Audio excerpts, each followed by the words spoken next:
Hello student, पाठक institute के YouTube channel पे जो हमारा लेक्चर सीरीज चल रहा है उसका आज का जो दूसरा लेक्चर है उसमें हम लोग जो टॉपिक कवर कर रहे हैं वो है इलेक्ट्रिक फ़ैन। बच्चों, ये इलेक्ट्रिक फ़ैन क्या है कि वैसा पंखा जो इलेक्ट्रिसिटी से ऑपरेट होता है उसको हम क्या बोलते हैं? Electric fan. बच्चों, ये जो फ़ैन है ना, ये बेसिकली एक मोटर होता है। उस मोटर में हम लोग पंखा लगा देते हैं, डायना लगा देते हैं तो वो हमें हवा देता है। उसी मोटर में हम पंप लगा देते हैं तो वो हमें पानी देता है। उसी मोटर में अगर हम लोग कोई उपकरण को, किसी अप्लायंस को जोड़ देंगे तो वो उस अप्लायंस को ऑपरेट करेगा। तो जो इलेक्ट्रिक फैन है ये इलेक्ट्रिक मोटर का समझिए कि एक एप्लीकेशन है।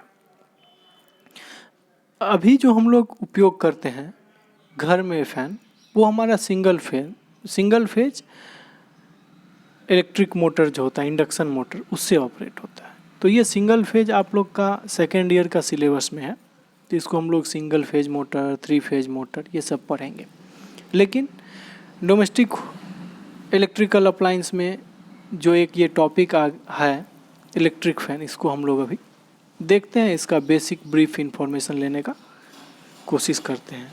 तो बच्चों, ये इलेक्ट्रिक फ़ैन जो है ये एसी सिंगल फेज से ऑपरेट होता है। वही 220 से 250 वोल्ट 50 मेगाहर्ट्ज़ जो हमारा घर में इलेक्ट्रिसिटी सप्लाई है। ठीक है, इसका मोटर कौन सा होता है? Single phase induction motor. अगर उसके स्पेसिफिक टाइप पे हम लोग जाएंगे तो जब हम सीलिंग फैन का यहाँ बात करेंगे, यहाँ जो सीलिंग फैन का पिक्चर दिया हुआ है, सीलिंग फैन अभी हम लोग सबसे पहले सीलिंग फैन पढ़ते हैं। तो सीलिंग फैन पे अगर हम बात करेंगे तो सीलिंग फैन में जो सिंगल फेज में भी बहुत टाइप का मोटर है। तो सीलिंग फेज में जो इलेक्ट्रिक सीलिंग फैन में मोटर यूज होता है वो कौन सा होता है? वो capacitor start capacitor run motor. एकदम डिटेल यही है उसका, capacitor start capacitor run motor. Ceiling fan का जो मोटर है वो कौन सा है? Capacitor start capacitor run motor. ये मोटर क्या होता है कि सिंगल फेज मोटर होता है, उसमें एक कैपेसिटर को हम सीरीज में लगा देते हैं और उसको इलेक्ट्रिसिटी एसी सप्लाई देते हैं तो वो फैन को चलाता है। कैपेसिटर लगाने का मुख्य मकसद बच्चों यहाँ पे ये है कि कोई भी मोटर में बेसिकली 2 कॉइल होता है, एक स्टार्टिंग कॉइल, एक रनिंग कॉइल। तो कॉइल में बेसिक क्षमता इतना नहीं होता है, सिर्फ अगर हम स्टार्टिंग कॉइल का देंगे, रनिंग कॉइल का देंगे, अगर सिंगल कॉइल वाला मोटर है तो, कि वो मोटर को ऑपरेट कर दे। हाँ, उसको अगर हम हाथ से घुमा देंगे तो फिर वो चलते रहेगा। तो अब हर बार हम पंखा को तो हाथ से घुमाने नहीं जाएंगे, तो इस कारण से इस टाइप के मतलब मोटर में हम लोग कैपेसिटर जोड़ देते हैं कि टॉर्क को थोड़ा सा बढ़ा दे। आप जानते हैं कि एसी का फ्रीक्वेंसी 50 हर्ट्ज है, तो एक साइकिल जब वो पूरा करता है तो 1 सेकेंड में 50 साइकिल पूरा करता है। तो एक साइकिल जब वो पूरा करता है तो फिर वो एक बार ड्रॉप होता है, तो इस तरह से वो तो 1 सेकेंड में 50 बार ड्रॉप होगा।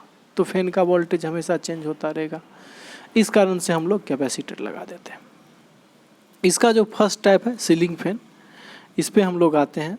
नोट करने वाला जो पॉइंट है वो यही है कि वैद्युतिक मोटर का एक अनुप्रयोग है, मतलब कि एप्लीकेशन है जो हम डिस्कस कर चुके हैं। नोट करने के लिए हम अंडरलाइन कर देते हैं कि आप लोग उसको नोट कर लीजिए। सीलिंग फैन क्यों बोला जाता है? क्योंकि यह छत के हुक में या साइकिल द्वारा संयोजित होता है, छत का पंखा, इसीलिए इसको क्या बोलते हैं? Ceiling fan. छत को क्या बोलते हैं? सीलिंग। तो सीलिंग में लगा हुआ पंखा होता है तो इसको बोलते हैं सीलिंग फैन। ठीक है, और इसका वोल्टेज वही है 250 वोल्ट और वही 50 हर्ट्ज, मतलब सिंगल फेज। बस आपको यही ध्यान में रखना है। ठीक है, अब इसका हम थोड़ा डायग्राम देखते हैं, डिटेल देखते हैं क्या है। जब हम आते हैं इसके डिटेल पे तो देखिए, ये जो हमारा सीलिंग फैन का देखे होंगे आप लोग, घर में, हर घर में होता है, इसीलिए इसको डोमेस्टिक इलेक्ट्रिकल अप्लायंस में शामिल किया गया है। सबसे ऊपर से हम देखते हैं तो ये नट होता है। ये नट क्या काम करता है? ये नट फैन को हुक के साथ होल्ड करके रखता है। उसमें एक लगा क्या होता है? रबर। देखिए यहाँ पे ये क्या लगा हुआ होता है, रबर। ये रबर का क्या काम होता है, ये जो रबर है हमारा, इस रबर का क्या काम है कि फैन को जब ऑन करते हैं तो उसके बाद फैन बहुत तेज़ी से स्टार्ट होता है, तो वो हिल डुल करके देखते होंगे जिसमें रबर नहीं लगता है तो फैन ऑन करने के साथ खट से आवाज़ करता है। तो वैसा बार बार जब फैन घूमे तो वो आवाज़ ज़्यादा नहीं दे और फैन का स्टेबिलिटी बना रहे, इस कारण से क्या यूज़ करते हैं हम लोग, रबर। फिर वो जो रबर वाला सॉकेट है उसको एक बोल्ट से कनेक्ट करते हैं, नट के साथ कनेक्ट करते हैं, ठीक है। फिर इसके ऊपर में आप देखते होंगे एक कैप लगा होता है, फिर एक कैप नीचे लगा हुआ होता है, ठीक है। उसका नाम क्या है, कैनोपी बोलता है, बॉटम कैनोपी, टॉप कैनोपी, ठीक है। उसके बाद यहाँ पे एक कनेक्टर होता है, ये क्या करता है कि मोटर को कनेक्ट करता है हमारे इस पूरे हिस्से के रॉड से, ठीक है, जिसको क्या बोलता है, हैंगर क्लैम्प बोल रहे हैं, मतलब हैंग करके रखने वाला क्लैम्प, ठीक है। अब हम आते हैं इसके नीचे, ठीक है। तो अब हम इसके नीचे आते हैं तो यहाँ पे देखिएगा तो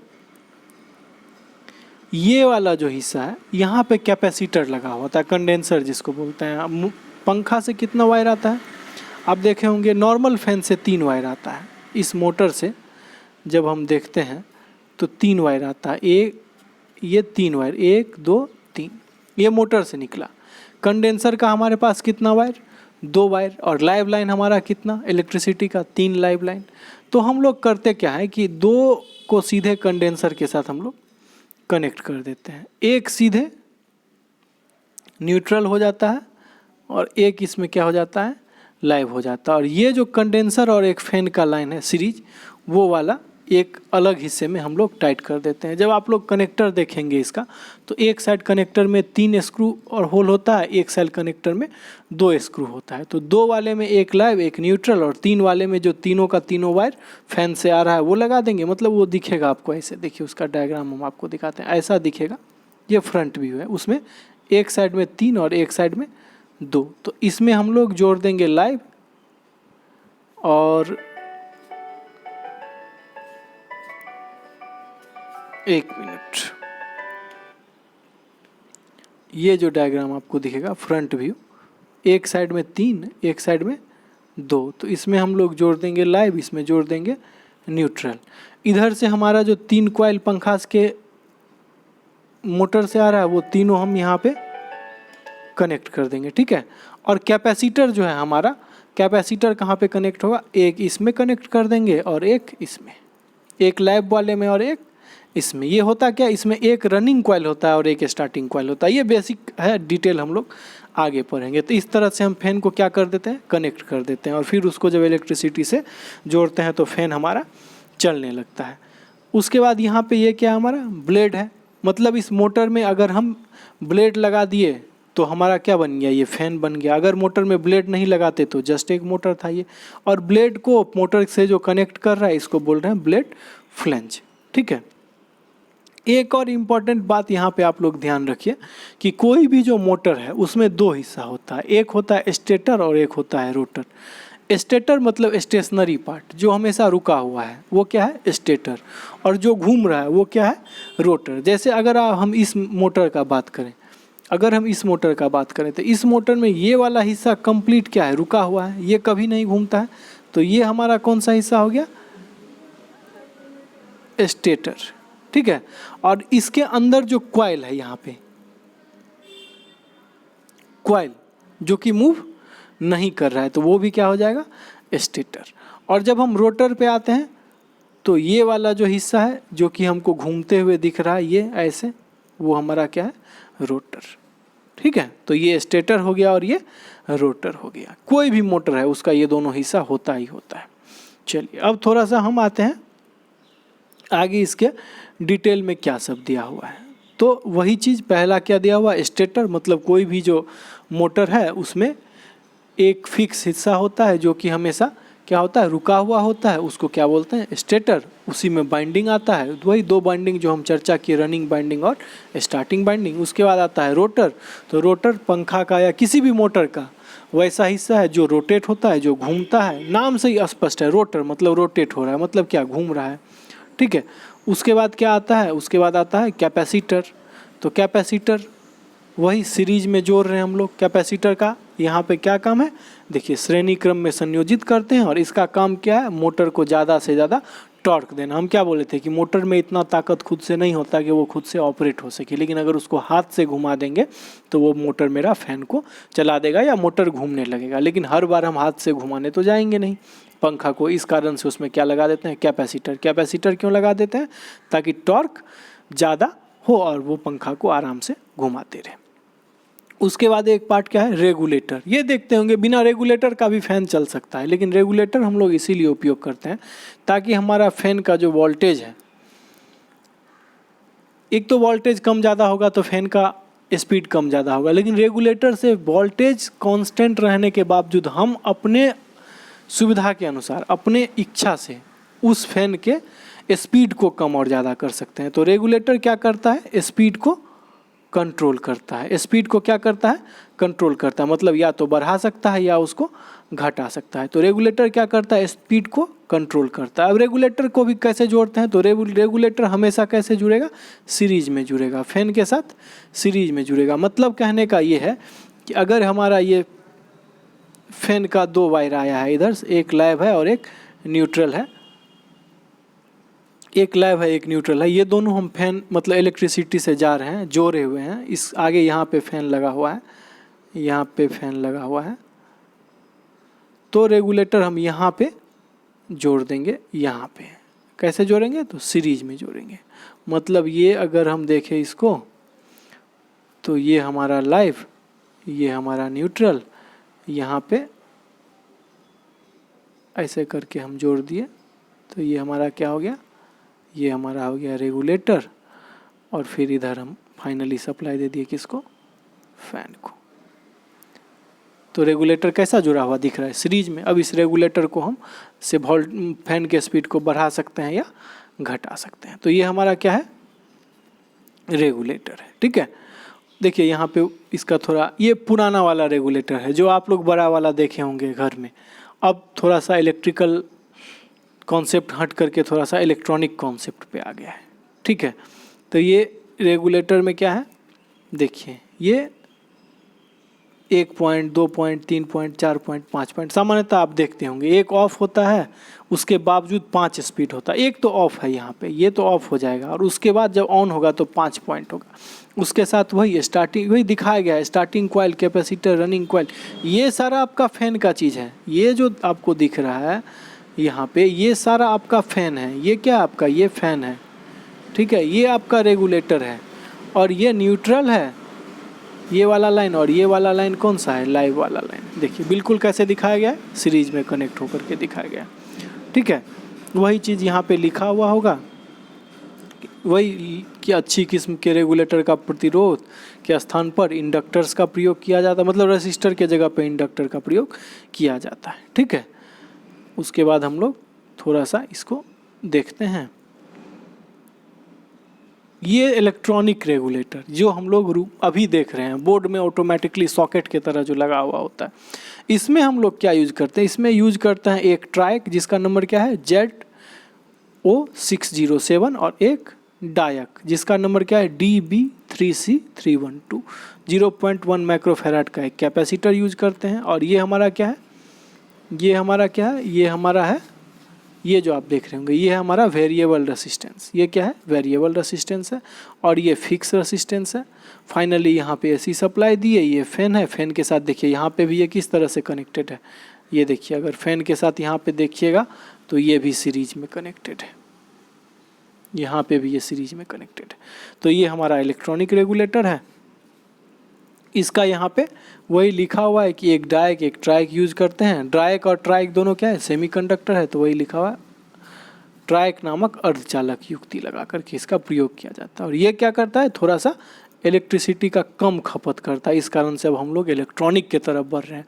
हम आप लोग को क्लास में भी एक दिन ये चीज़ डिस्कस किए थे कि इलेक्ट्रिकल क्या है, कि इलेक्ट्रिसिटी कहाँ से आएगा, कहाँ जाना है, ये इलेक्ट्रिकल का काम है। लेकिन इलेक्ट्रिसिटी को कैसे हम इफ़िशियंट बनाएंगे, कम उपयोग में अच्छा, कम इलेक्ट्रिसिटी में अच्छा उपयोग कैसे लेंगे, तो ये हमको क्या सिखाता है, इलेक्ट्रॉनिक सिखाता है। ठीक है, तो उसके बाद इसका वही मैकेनिकल पार्ट में आया है, तो वही बोल रहा है कि रॉड है, बॉडी है, ब्लेड्स है, नट बोल्ट्स है, 2 कप कवर्स है, 2 बॉल बियरिंग्स है। इतना चीज़ तो हम लोग डिस्कस कर चुके हैं।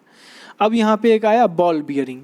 तो बियरिंग आप लोग देखे होंगे, तो बियरिंग में बॉल बियरिंग मतलब उस बियरिंग के अंदर में क्या होता है, बॉल। मतलब अगर हम देखें तो ऐसा गोल होता है बियरिंग, ठीक है, और इसके अंदर में यहाँ पे ऐसे ऐसे करके बॉल लगा होता है। आप देखे होंगे 2 बॉल बियरिंग। कहाँ पे 2 बॉल बियरिंग यूज होता है, दोनों बॉल बियरिंग कहाँ कहाँ यूज होता है, थोड़ा सा हम आपको दिखा देते हैं, ऊपर आपको क्लियर हो जाएगा।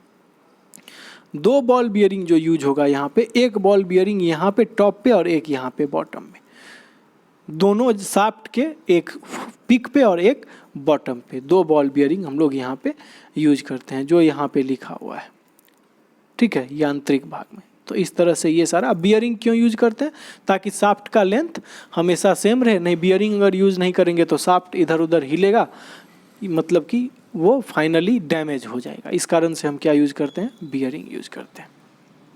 वर्किंग प्रिंसिपल वही है कि इलेक्ट्रिसिटी सप्लाई करेंगे, इलेक्ट्रिसिटी जब हम सप्लाई करेंगे तो कैपेसिटर के साथ सीरीज करके सप्लाई करेंगे, मोटर ऑन होगा, कैपेसिटर उसका टॉर्क को बढ़ाएगा, और मोटर में चूंकि लगा हुआ है ब्लेड, तो ब्लेड हमको हवा देने लगेगा, तो फाइनली हमारा क्या बन जाएगा, वो इलेक्ट्रिक फैन बन जाएगा। इसको जब पढ़िएगा इंटायर तो आपको यही चीज़ बताया गया है। उसके बाद हम लोग आते हैं कि उसका बहुत सारा टाइप है। एक टाइप तो हम लोग देखें कि सीलिंग फैन। सीलिंग फैन क्यों बोले, छत में लगा दिए तो सीलिंग फैन हो गया। अब इसको दूसरा टाइप में आ गया टेबल फैन। टेबल फैन क्या होता है, मेज या स्टूल पे रख के, मतलब टेबल पे रख के इसका उपयोग कर लिए। नाम तो रखना था, हम लोग अपने मन से रख लिए, तो टेबल फैन हो गया। इसमें भी बिल्कुल वही, एक मोटर लगा हुआ होता है, एक ब्लेड लगा हुआ होता है, बस यहाँ पे हम लोग क्या देखते हैं, वो छत में टंगा हुआ रहता है, ये टेबल पे सीधा खड़ा रहता है। यहाँ पे बेयरिंग के जगह पे हम लोग जो यूज करते हैं मैक्सिमम, वो बुश यूज करते हैं। आप लोग देखे होंगे अगर कभी भी फैन को खोले होंगे तो, ठीक है। इसका भी वही सिंगल फेज मोटर है, उसी तरह कैपेसिटर लगा हुआ है, मोटर में चूंकि ब्लेड लगा दिए तो फैन हो गया। सारा का सारा कॉन्सेप्ट वही है, बेसिक थ्योरी वही है, सिर्फ अंतर यह है कि टेबल पे रख के यूज करते हैं, और यहाँ पे थोड़ा हम लोग यूज क्या करते हैं, बुश और रेगुलेटर इसमें फैन के साथ हम लोग इनबिल्ट रखते हैं, ठीक है। देखिए यहाँ पे डायग्राम भी थोड़ा सा दिया हुआ है, इसको देखिए। देखिए ये सारा क्या हो गया, मोटर, इसमें तो कोई मतलब कन्फ्यूजन नहीं हुआ। ये वाला क्या हो गया, ये वाला हमारा हो गया ब्लेड, ये हमारा हो गया मोटर। तो वही मोटर को ऑपरेट किए मेन सप्लाई से, तो क्या हो गया, मोटर घुमा, ब्लेड को घुमाया तो फैन चलने लगा। चलिए ठीक है। उसके बाद छोटा छोटा पार्ट्स को देख लेते हैं। यहाँ पे रेगुलेटर लगा दिया, गति नियंत्रक नॉब लिखा हुआ है, मतलब ये क्या है, रेगुलेटर है, मतलब स्पीड को कंट्रोल करता है, ठीक है। ये हमारा क्या है, उसके बाद ये हमारा स्टैंड, बेस स्टैंड इसको बोल सकते हैं, ठीक है। कैपेसिटर यहाँ पे लगा हुआ, मतलब इधर से 3 वायर आया होगा, यहाँ पे कैपेसिटर के साथ 2 सीरीज हुआ होगा, एक सीधे और एक इसके साथ आकर के मेन लाइन एसी में जा कर के कनेक्ट हो गया होगा, ठीक है। उसके बाद यहाँ पे क्या दिया हुआ है, अब देखिए बूस यहाँ पे कहाँ पे होता है, यहाँ पे और यहाँ पे क्या यूज होता है, बूस यूज होता है, ठीक है। ये यहाँ पे बैक कवर दिया हुआ है कि ये बैक कवर है। यहाँ पे आप देखें ये एक दिया हुआ है ऑसिलेटर नॉब। ये क्या होता है ऑसिलेटर नॉब, ये अप और ये ऊपर जाता है और नीचे आता है, अप और डाउन होता है। ये नॉब क्या करता है कि फैन तो, ब्लेड तो घूम ही रहा है, साथ ही साथ फैन भी देखते होंगे कि रोटेट होते रहता है, मतलब आधा इधर आधा इधर, दोनों साइड घूम करके हवा देता है। तो ये काम करता है ऑसिलेटर नॉब, और ये कंट्रोल होता है एक गियर से। किस चीज़ से कंट्रोल होता है, एक गियर से। ये मत सोचेगा कि इसमें अलग से एक मोटर लगा होता है, बिल्कुल नहीं, इसमें एक गियर सिस्टम लगा होता है जो कि नॉब को क्या करता है, रोटेट करवाता है फैन को। उसके बाद यहाँ पे स्टेटर पार्ट कौन सा हुआ, रोटर पार्ट कौन सा हुआ, तो ये सारा चीज़ जो आपको दिख रहा है ये आपका रोटर में आ जाएगा। ये जो अंदर वाला शाफ्ट से यहाँ से आएगा, ये वाला आपका रोटर में आएगा। और बाकी जितना भी चीज़ है, ये इसका पंखी का कवर हो गया, ये हो गया, ये हो गया, ये सारा क्या हो गया, स्टेटर। मतलब वही स्टेशनरी पार्ट जो रुका हुआ है वो स्टेटर हो गया, और जो घूम रहा है वो क्या हो गया, रोटर हो गया, ठीक है। चलिए अब इसके बाद हम लोग आगे बढ़ते हैं। यहाँ पे एक पॉइंट क्या दिया हुआ है कि स्टेटर को लगभग 90 से 100 डिग्री तक घुमाता है, ठीक है। ऑसिलेटिंग युक्ति जो है वो स्टेटर को लगभग 100 डिग्री से 90 डिग्री तक घुमाता है। यही ऑसिलेटिंग नॉब, ये वाला जो हम कर रहे थे, कितना डिग्री तक घुमाता है? 190 डिग्री से लेकर के लगभग 100 डिग्री तक घुमा देता है उसको, मतलब फैन को घुमा घुमा करके हवा देता है, ठीक है। वही चीज़ यहाँ पे दिया हुआ है कि टेबल फैन में कैसे कनेक्ट हो रहा है, तो यही वाला चीज़ रोटर दिखाया हुआ है, ये सारा चीज़ क्या दिया हुआ है, स्टेटर दिया हुआ है, यहाँ रेगुलेटर है, ये रेसिस्टेंस के साथ कनेक्ट है, कैपेसिटर लगा हुआ है, फाइनली इलेक्ट्रिसिटी सप्लाई। ये वही सारा डिटेल जो आपको हम बता चुके हैं, ठीक है। चलिए उसके बाद आता है एक अलग टाइप का फैन, ये कौन सा है? ये है केबिन फैन, ठीक है। बस अंतर क्या हो गया, सीलिंग में लग गया तो सीलिंग फैन, टेबल पे रख दिए तो टेबल फैन, केवल केबिन में मतलब एक रूम में वॉल पे टांग दिए, वॉल पे लटका दिए तो कौन सा फैन हो गया? Cable fan, cabin fan. देखते होंगे आप बैंक वुंक जाते होंगे, किसी ऑफिस में जाते होंगे तो देखते होंगे केबिन फैन लगा हुआ। क्यों? कि सीलिंग में जगह कम होता है, स्पेस कम होता है तो सीलिंग फैन नहीं लगा सकते, या घर का हाइट कम है तो सीलिंग फैन नहीं लगा सकते। टेबल अगर रखेंगे तो ऑलरेडी स्पेस ले लेगा, लेकिन अगर वॉल पे लगा देते हैं तो आराम से हमको हवा भी मिल जाता है और वो स्पेस भी नहीं लेता, कोई खतरा भी नहीं होता। तो फाइनली क्या होता है? Cable fan. सारा का सारा इसका वही सारा चीज़, वही सारा फंक्शन, इसमें कोई अलग से इसका कोई उपयोग ऑफिस के अलावा एक दिया हुआ है कि रेलगाड़ी में होता है, ठीक है। जो रेलगाड़ी वाला है वो हमेशा डीसी पे चलेगा। नॉर्मली जो हमारे घर में केबिन फैन होगा वो हमारा एसी पे चलेगा, ठीक है। एम्बुलेंस वगैरह में भी होता है, बस वाला अपना ड्राइवर के बगल में लगा हुआ होता है। ये सारा छोटा वाला डीसी वाला केबिल फैन, ये सारा कौन सा हो गया? डीसी पे ऑपरेट होने वाला, ठीक है। वॉल फैन अलग है। अगर वॉल फैन और केबिल फैन लगभग सेम है। अगर वॉल फैन बोल दिए, दीवार पे लगाने वाला बोल दिए तो फिर वो एसी से प्रचालित होगा। अगर नॉर्मल केबिल फैन बोने मतलब रेलगाड़ी में, बस ड्राइवर के पास या हर एक बस में भी प्रत्येक सीट पे भी दे दिया तो वो कौन सा हो गया? वो केबिन फैन हो गया और वो फाइनली डीसी से प्रचालित होगा। वो जो 24 वोल्ट डीसी, मान लीजिए ये 24 to 28 रेंज दे दिया है कि मैक्सिमम इतना तक ये खराब नहीं होगा, ठीक है। ये उसका दिया हुआ है कौन सा? ये हमारा दिया हुआ है केबिन फैन। और अगर हम आते हैं तो वही यहाँ पे देखिए, ये पेडेस्टल, ये वही टेबल फैन, सर्कुलेटिंग, एक एग्जॉस्ट फैन आया है, ठीक है। देखते हैं हम लोग आगे, एग्जॉस्ट फैन है टॉपिक में तो उसको आगे करते हैं। पहले ये पेडेस्टल देख लेते हैं, ये वाला देखेंगे। इसको हम लोग स्टैंड फैन बोलते हैं क्योंकि ये स्टैंड पे खड़ा होता है। इसको खड़ा करने के लिए हमको टेबल वगैरह का ज़रूरत नहीं होता। ये पेडेस्टल फैन जो होता है इसका हाइट कितना होता है? 120 सेंटीमीटर ऊंचा होता है। थोड़ा सा भारी भी होता है क्योंकि बड़ा होता है, और ये हवा भी बहुत तेज़ देता है। इसमें भी सारा कॉन्सेप्ट वही है, लेकिन बस वही क्या, मोटर थोड़ा सा इसमें हैवी मोटर लगाया जाता है। ये टेबल फैन के कंपेयर में हवा ज़्यादा देता है, ठीक है। उसके बाद आता है एयर सर्कुलेटिंग फैन।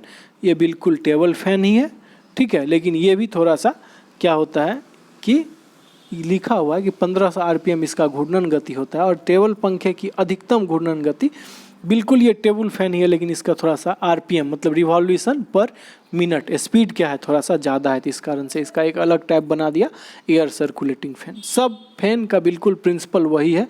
हर एक ही प्रिंसिपल को बार बार डिस्कस करने में आप जानते हैं कि वीडियो लंबा हो जाएगा, ठीक है। उसके बाद एक थोड़ा सा अलग टाइप का क्या है, एग्जॉस्ट फैन। जितना भी पंखा हम लोग देखे हैं या यूज किए हैं वो सारा क्या है, हमको हवा देने के लिए है, लेकिन एक एग्जॉस्ट फैन अकेला है जो हमारे रूम में जो एयर है उसको बाहर निकालने के लिए यूज किया जाता है। एग्जॉस्ट मतलब बाहर, एग्जिट, ठीक है। तो इसका भी वही single phase induction motor use होता है। उसी तरह कैपेसिटर उसमें लगा करके टॉर्क बढ़ा करके स्टार्ट करते हैं। सारा का सारा थ्योरी वही है।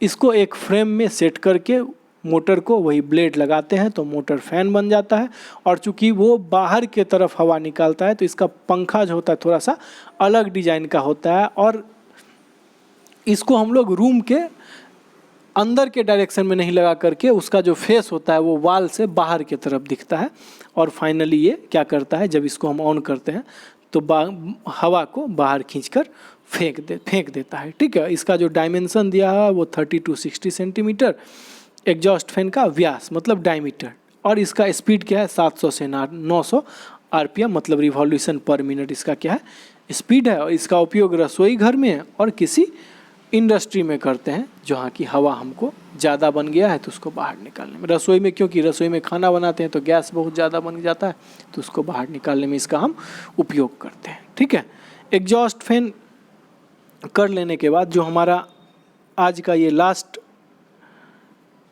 टॉपिक है, ये क्या है कि फैन का कुछ दोष, हर कोई भी अगर अप्लायंस है, डोमेस्टिक अप्लायंस हो या इंडस्ट्रियल अप्लायंस हो, हर अप्लायंस का कुछ गुण है तो कुछ कमी भी है, कुछ दोष भी है। तो यहाँ पे हम लोग देखते हैं कि सीलिंग फैन का क्या दोष है। यहाँ पे जो एक तालिका दिया हुआ है मतलब कि टेबल दिया हुआ है उसमें क्या बताया गया है कि सीलिंग फैन का दोष। तो पहला दोष क्या है, सामान्य से अधिक शोर देता है ये। तो इसका क्या कारण हो सकता है, इसका कारण हो सकता है आपका कि आपका जो बियरिंग हम दिखाए थे ऐसे डायग्राम बना करके, जो ये बियरिंग दिखाए थे, तो ये बियरिंग अगर ख़राब हो गया है या सूख गया है तो उसके कारण से ये दोष आ सकता है कि सीलिंग फैन जो है आपका वो हवा तो देगा लेकिन आवाज़ बहुत ज़्यादा देगा, या टाइट नहीं होगा स्टेटर रोटर, पंखा प्रॉपर टाइट नहीं है, रबर नहीं लगा हुआ है। तो ये सब सारा कारण है आपको कि आपका पंखा आवाज़ ज़्यादा देगा। तो इसका उपाय क्या करेंगे, ग्रीजिंग करके पहले देखेंगे, अगर ग्रीजिंग से ठीक हो जाता है तो ठीक है, ग्रीस डालने के बाद भी अगर ठीक नहीं होता तो फाइनली बियरिंग बदल के देखेंगे, फिर भी नहीं होता तो स्टेटर रोटर पूरा टाइट करके देखेंगे तो फाइनली मेरा काम हो जाएगा। दूसरा दोष क्या है कि ये स्पीड कम हो गया। तो स्पीड कम होने का कारण क्या हो सकता है कि वोल्टेज कम मिल रहा हो या फिर कहीं ना कहीं कैपेसिटर मेरा ख़राब हो गया हो। तो सबसे पहले हम वोल्टेज देख लेंगे, अगर वोल्टेज ठीक है तो हम कैपेसिटर कोशिश करेंगे कि चेंज कर दें, अगर उससे भी नहीं होगा तब फाइनली हमको कॉइल बदलना पड़ जाएगा क्योंकि हो सकता है बीच का कोई कॉइल टूटा हुआ हो। तीसरा है पंखा जाम हो गया होगा। तो पंखा अगर जाम हो जाएगा तो वही बियरिंग जाम होगा, दूसरा कुछ जाम होने वाला इसमें है नहीं। तो फिर वही बियरिंग को चेक करेंगे, ग्रीजिंग करेंगे, क्लीन करेंगे और फाइनली सप्लाई लाइन को चेक कर लेंगे। हो सकता है कि सप्लाई जा ही नहीं रहा हो तो पंखा हिल ही नहीं रहा है। ठीक है, उसके बाद का दोष क्या है, ऑपरेट नहीं हो रहा है। अगर चालू नहीं हो रहा है तो पहले तो सप्लाई चेक करेंगे, सप्लाई ठीक है तो कनेक्शन चेक करेंगे, सारा कनेक्शन ठीक है, कैपेसिटर चेक करेंगे, कैपेसिटर अगर पूरा ख़राब हो गया है तो टॉर्क तो वो दे ही नहीं पा रहा है तो पंखा को हम क्या बोले कि हाथ से घुमाना पड़ेगा। फिर हाथ से तो घुमा करके बार बार पंखा चलाएंगे नहीं, तो फिर कैपेसिटर चेंज करके देखेंगे। रेगुलेटर का भी फॉल्ट हो सकता है कि रेगुलेटर ख़राब हो गया, क्योंकि रेगुलेटर भी हमारा कैसे कनेक्ट है, सीरीज में कनेक्ट है। पैरेलल में कनेक्ट रहता तो ख़राब होने से भी फ़र्क नहीं पड़ता, लेकिन चूंकि सीरीज में कनेक्ट है तो अगर रेगुलेटर में भी कोई फॉल्ट होगा तो फैन तक तो मेन सप्लाई पहुंच ही नहीं पाएगा, तो फाइनली हमारा फैन चलेगा कैसे। तो ये सारा प्रक्रिया है। बाइंडिंग भी ख़राब हो सकता है तो बाइंडिंग को भी बदलना पड़ सकता है। उसके बाद है क्या, टेबल पंखे अगर बहुत ज़्यादा गर्म हो जाए, अगर टेबल फैन है, इतना तो सीलिंग फैन देख रहे थे, अगर टेबल फैन बहुत ज़्यादा गर्म हो जाए तो इसका मतलब क्या हो जाएगा, वही देखिए क्या लिखा वहाँ पे, रोटर टेढ़ा हो जाता है। मतलब जो बुश है, अगर बुश का अलाइनमेंट ख़राब हुआ तो सबसे पहले वो ख़राब करेगा शाफ्ट के अलाइनमेंट को, और शाफ्ट का अलाइनमेंट ख़राब हुआ तो रोटर टेढ़ा हो जाएगा। रोटर टेढ़ा हो जाएगा तो जो कॉइल है, जो बाइंडिंग है, उसको घुमाने में बहुत ज़्यादा फोर्स लगाना पड़ेगा, उतना फोर्स जनरेट हो नहीं पाएगा, तो फाइनली वो क्या हो जाएगा, गर्म होने लगेगा। बाद में हो सकता है कि वो कॉइल को भी जला दे। तो इसके लिए हम लोग क्या करेंगे कि शाफ्ट के अलाइनमेंट को चेक करेंगे, रोटर को चेक करेंगे और हम लोग फाइनली बुश को देखेंगे। ठीक है, इसके बाद हम लोग चलते हैं नेक्स्ट पॉइंट पे। नेक्स्ट पॉइंट क्या है कि टेबल पंखा जो है वो ऑसिलेट नहीं हो। ऑसिलेट नहीं हो मतलब घूमे नहीं, तो ऑसिलेटर ख़राब हो जाएगा, तो उसको क्लीन करके देखेंगे, ऑसिलेटर को ग्रीजिंग करके देखेंगे, लुब्रिकेटिंग करके देखेंगे। उससे भी नहीं होगा तो एक बार गियर सिस्टम चेक करेंगे। फिर अगर गियर सिस्टम में कोई दोष है तो उसको दूर करने का कोशिश करेंगे। ठीक है, तो दिक्कत यही हो सकता है, इसके अलावा कोई दिक्कत नहीं हो सकता, क्योंकि उसमें गियर सिस्टम के अलावा कुछ है ही नहीं। तो इसका उपाय भी वही है कि ग्रीजिंग करें, गियर सिस्टम को टाइट करें, गियर सिस्टम को चेक करें कि वो प्रॉपर फिट है कि नहीं, और फाइनली आपका ये दोष दूर हो जाएगा। तो फाइनली इस टॉपिक को, जो फैन वाला टॉपिक था, इसको हम लोग कंप्लीट कर चुके हैं। अगर आपको इस फैन वाले टॉपिक में कोई डाउट होगा तो आप लोग एक बार बुक को पहले ज़रूर पढ़िएगा। अगर मोटर के डिटेल बाइंडिंग को आपको समझना होगा, फैन के डिटेल बाइंडिंग को समझना होगा, तो है सेकेंड सेमेस्टर का एक chapter single phase induction motor. लेकिन ज़्यादा डिटेल के लिए आप आधा घंटा 1 घंटा उसको ब्रीफ में पढ़ सकते हैं, तो आपका ये टॉपिक 100% क्लियर हो जाएगा। फिर भी अगर आपको कोई डाउट है तो आपको ये सुविधा है कि पाठक इंस्टीट्यूट के यूट्यूब चैनल पे आप कमेंट करके पूछ सकते हैं, या पाठक इंस्टीट्यूट के व्हाट्सएप ग्रुप से किसी एडमिन से पूछ सकते हैं, या फिर आप इंस्टीट्यूट में कॉल करके भी अपने कन्फ्यूजन को दूर कर सकते हैं। Thank you. वीडियो थोड़ा लंबा हो गया, लेकिन कोई बात नहीं, एक अच्छा टॉपिक हम लोग कवर किए हैं। आप लोग चैनल को सब्सक्राइब जरूर कीजिए। Okay, thank you.